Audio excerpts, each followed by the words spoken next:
അല്ലാതെ കേരളത്തിലെ LDF ഗവൺമെൻറ്റിനെ സംബന്ധിച്ചിടത്തോളം കേന്ദ്രത്തിലെ UPA ഭരിച്ചാലും NDA ഭരിച്ചാലും എപ്പോഴും കുറ്റപ്പെടുത്തുക എന്നുള്ളൊരു ശൈലിയാണ് LDF ഗവൺമെൻറ് തുടർന്ന് വരുന്നത്. അത് 1957 മുതലുള്ള ഇതാണ്. എന്തൊക്കെയാണ് സംസ്ഥാന ഗവൺമെൻറ്റിൻ്റെ ചുമതലകൾ, എന്തൊക്കെയാണ് കേന്ദ്ര ഗവൺമെൻറ്റിൻ്റെ ചുമതല എന്തൊക്കെയാണെന്നുള്ളതിനെപ്പറ്റി നമ്മുടെ കോൺസ്റ്റിറ്റ്യൂഷനിലെ വെൽ ഡിഫൈൻഡ് ആണ്. അതനുസരിച്ച് ഗവൺമെൻറ് ഓഫ് കേരളയും അതായത് സംസ്ഥാന ഗവൺമെൻറ്റും കേന്ദ്ര ഗവൺമെൻറ്റും തമ്മിലൊരു സഹകരണത്തോടു കൂടി പോവുകയാണെന്നുണ്ടെങ്കിൽ ഇങ്ങനെയുള്ള ഇഷ്യൂസൊന്നും വരികയില്ല എന്നാണ് എൻ്റെ ഉറച്ച വിശ്വാസം. ഇപ്പം റെയിൽവേയുടെ കാര്യം പറഞ്ഞു. പല കാര്യങ്ങൾക്കും ഗവൺമെൻറ് ഓഫ് ഇന്ത്യ ആവശ്യപ്പെടുന്ന ഡീറ്റെയിൽസ് സംസ്ഥാന ഗവൺമെൻറ്റിന് കൊടുക്കാൻ കഴിയാതെ വരുന്നത്.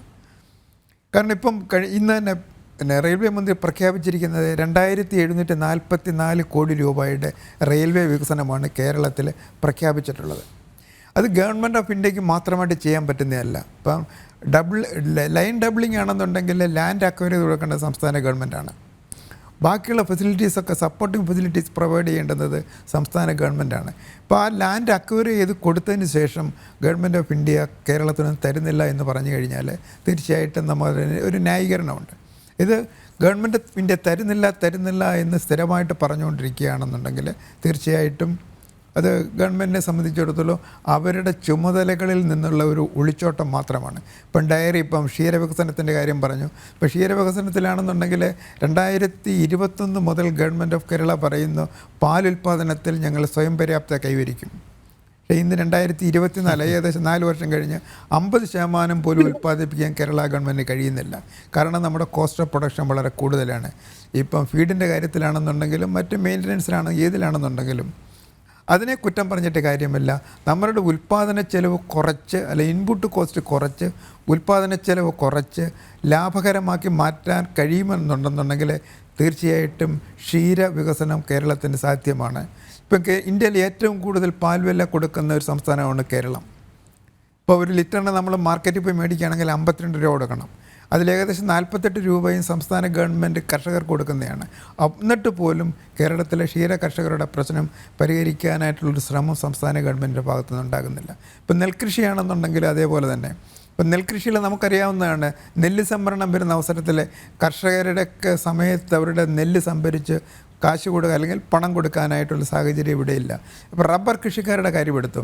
ഇപ്പോൾ 2023-24 ബഡ്ജറ്റിലെ സംസ്ഥാന ഗവൺമെൻറ് 600 കോടി രൂപയാണ് റബ്ബർ സബ്സിഡിക്ക് വേണ്ടി മാറ്റിവെച്ചത്. ഇന്ന് വരെ അങ്ങോട്ട് 9 കോടി രൂപയാണ് ചിലവഴിച്ചിട്ടുള്ളത്. ബാക്കി 594 കോടി രൂപയും ചിലവഴിക്കാൻ കഴിയുന്നില്ല. കാരണം അത്രയ്ക്ക് സാമ്പത്തിക പ്രതിസന്ധിയിലാണ് കേരളം.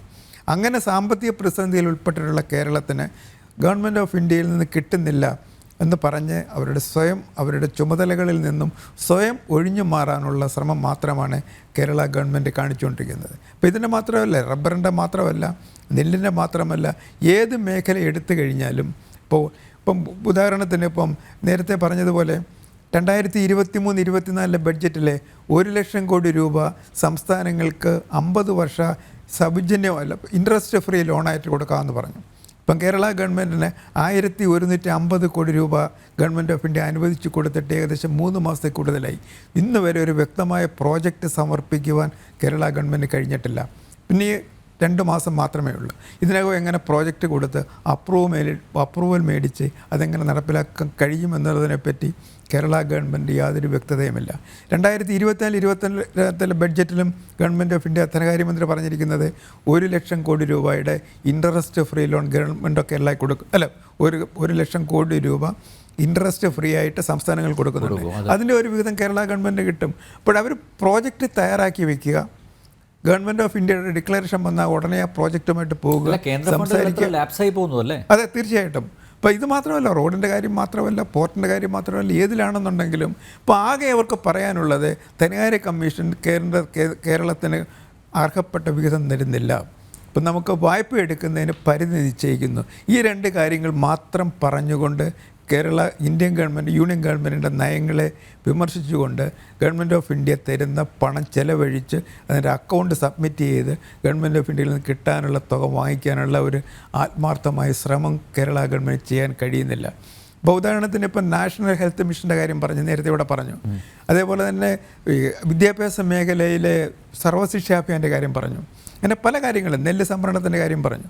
ഇപ്പം ഗവൺമെൻറ് ഓഫ് ഇന്ത്യ കൊടുക്കുന്ന ഫണ്ട് വിനിയോഗിച്ച് അതിൻ്റെ യൂട്ടിലൈസേഷൻ സർട്ടിഫിക്കറ്റ് AG വഴി ഗവൺമെൻറ് ഓഫ് ഇന്ത്യക്ക് കൊടുത്തെങ്കിൽ മാത്രമേ സെക്കൻഡ് ഇൻസ്റ്റാൾമെൻറ്റ് തരികയുള്ളൂ. പക്ഷേ അങ്ങനെ യൂട്ടിലൈസേഷൻ സർട്ടിഫിക്കറ്റ് വാങ്ങിച്ചു ഗവൺമെൻറ് ഓഫ് ഇന്ത്യക്ക് കൊടുത്ത് സംസാരിച്ച് സംശയങ്ങൾ ക്ലിയർ ചെയ്ത് കൊടുത്തു കഴിഞ്ഞാൽ ഗവൺമെൻറ് ഓഫ് ഇന്ത്യയിൽ നിന്നും ആവശ്യത്തിനുള്ള പണം വാങ്ങാൻ കഴിയും, അത് വിനിയോഗിക്കാൻ കഴിയും. അപ്പോൾ അങ്ങനെ വരികയാണെന്നുണ്ടെങ്കിൽ തീർച്ചയായിട്ടും ഒരു സാമ്പത്തിക പ്രതിസന്ധിയിലേക്ക് കേരളത്തിന് പോകേണ്ട ഒരു സാഹചര്യം ഉണ്ടാകത്തില്ല. ഇപ്പോൾ ഉദാഹരണത്തിന് സപ്ലൈകോയുടെ കാര്യം എടുത്ത് നോക്കുക.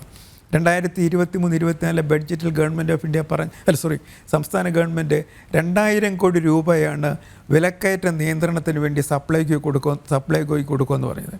ആ 2000 കോടി രൂപ കൊടുത്തിട്ട് പോലും ഇന്ന് സപ്ലൈകോയിലെ സബ്സിഡൈസ്ഡ് സാധനങ്ങൾ ലഭ്യമല്ല.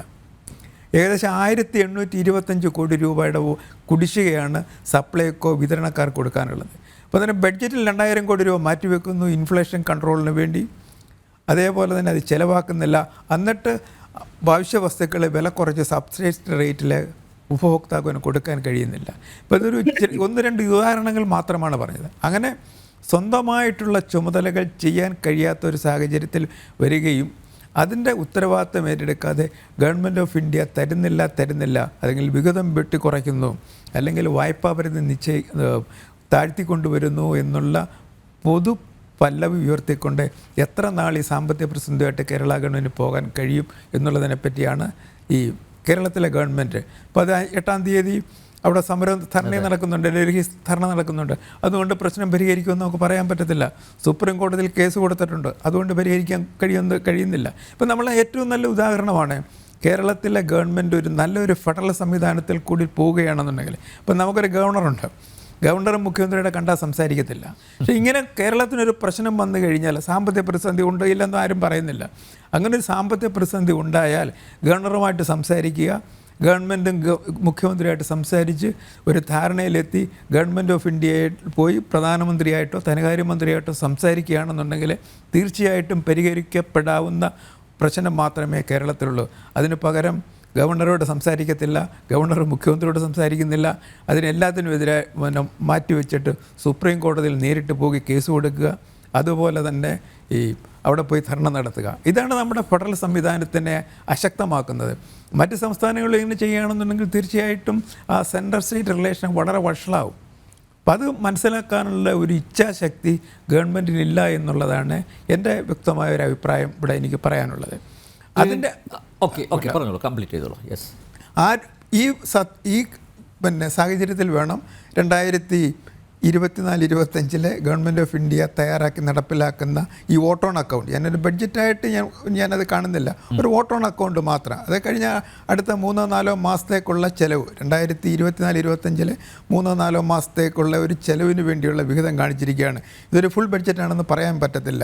ഇപ്പോൾ ഏതെടുത്തു കഴിഞ്ഞാൽ ഇപ്പോൾ ഇൻവെസ്റ്റ്മെൻറ്റിൻ്റെ കാര്യമാണെന്നുണ്ടെങ്കിലും ടാക്സേഷൻ്റെ കാര്യമാണെന്നുണ്ടെങ്കിലും മറ്റ് സബ്സിഡി ഡിസ്ട്രിബ്യൂഷൻ ആണെന്നുണ്ടെങ്കിലും അതൊന്നും വ്യക്തമായ രൂപത്തിലല്ല. കുറച്ച് എമൗണ്ട് മാറ്റി വെച്ചിരിക്കുന്നത് വ്യക്തതയില്ലാതെ, അല്ലെങ്കിൽ വ്യക്തമായിട്ട് കുറച്ച് എമൗണ്ട് മാറ്റി വെച്ചിരിക്കുന്നു.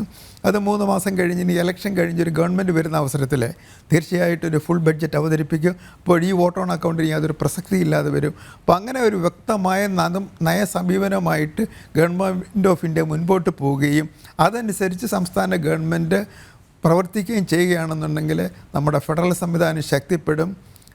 ഇതുപോലുള്ള കേസുകളും വഴക്കുകളുമായിട്ട് നടക്കാതെ ഗവർണറുമായിട്ട് സംസാരിച്ച് സെറ്റിൽ ചെയ്യുന്നതായിരിക്കും നമ്മളെപ്പോലുള്ള കേരളീയർക്ക് ഏറ്റവും ആശ്വാസകരമായിട്ടുള്ളതെന്നാണ് ഈ 2ാമത്തെ റൗണ്ടിൽ എനിക്ക് പറയാനുള്ളത്. ശിവശങ്കർജി ആവേശത്തോടെ ഇരിക്കുകയാണെന്ന് തോന്നുന്നു. അസ്കർ പോയി ശിവശങ്കർജി, എന്നാലും പറയാം, കുഴപ്പമില്ല.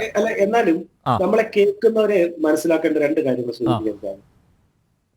ഇപ്പോ ഈ അസ്കർ അടക്കം എനിക്ക് തോന്നുന്ന CPM-ന്റെ പാനലിസ്റ്റുകളിൽ അസ്കർ വളരെ മാന്യനായ ഒരാളാണ്. പക്ഷേ അദ്ദേഹം പോലും നമ്മളെ തെറ്റിദ്ധരിപ്പിക്കുന്ന രീതിയിൽ അദ്ദേഹത്തിന്റെ ഭാഗത്തുനിന്ന് പറഞ്ഞു പോകുന്ന 3 കാര്യങ്ങൾ ഒന്ന് എക്സ്പ്ലെയിൻ ചെയ്യാനാണ് ഞാൻ ഈ സമയം എടുക്കുന്നത്. സമയം കൂടുതൽ എടുക്കണമെങ്കിൽ ഒന്ന് സംസാരിക്കാൻ നിർത്തിക്കോളാം. ഒന്ന്, തൊഴിലില്ലായ്മ വർദ്ധിക്കുന്നു എന്ന് പറയുന്നു. അദ്ദേഹം ഏത് കണക്കാണ് ഉദ്ദേശിക്കുന്നതെന്ന് എനിക്ക് മനസ്സിലാവുന്നു. ഒരു കണക്ക് പ്രകാരവും തൊഴിലില്ലായ്മ വർദ്ധിച്ചു എന്നുള്ള കണക്ക് കഴിഞ്ഞ 2 വർഷത്തെ ചരിത്രത്തിലില്ല. ഇപ്പൊ ഏറ്റവും അവസാനമായിട്ട് മലയാള മനോരമ പോലും, BJP ഒട്ടും പിന്തുണയ്ക്കാത്ത മനോരമ പത്രം പോലും ഒക്ടോബർ 23 DYFI പോലും സമരം നടത്തിയിട്ടില്ല. അല്ല, അതിനിപ്പോ അവർക്കിപ്പോ രക്ഷാ പ്രവർത്തനത്തിലല്ല അവർ കൂടുതലുള്ളത്. അപ്പോ ഒക്ടോബർ 21 മനോരമയുടെ കണക്ക് NSSOന്റെ കണക്ക് വെച്ചിട്ട് മനോരമ ഒരു ഫ്രണ്ട് പേജിൽ ന്യൂസ് കൊടുത്തിരുന്നു. രാജ്യത്തെ 6 വർഷത്തെ തൊഴിലില്ലായ്മ നിരക്ക് ഏറ്റവും കുറഞ്ഞു വന്നിരുന്നു. നമുക്കറിയാം ഈ പറയുന്ന പല കാരണം കൊണ്ടും കോവിഡ് കാലഘട്ടത്തിലൊക്കെ അത് 6% വന്നിരുന്നു തൊഴിലില്ലായ്മ നിരക്കുന്നത്. അത് 3.2% പീരിയോഡിക്കൽ സർവേയിൽ കുറഞ്ഞു എന്ന് പറയുന്നു. അതിനെ ഇതുവരെ ആരും എതിർത്തിട്ടുമില്ല.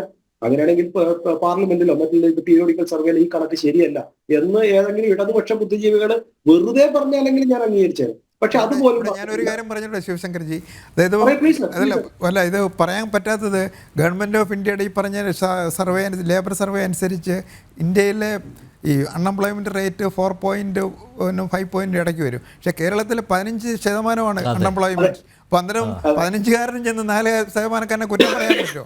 അതാണ് കേരളത്തിലെ പ്രത്യേകത എന്ന് പറയുന്നത്.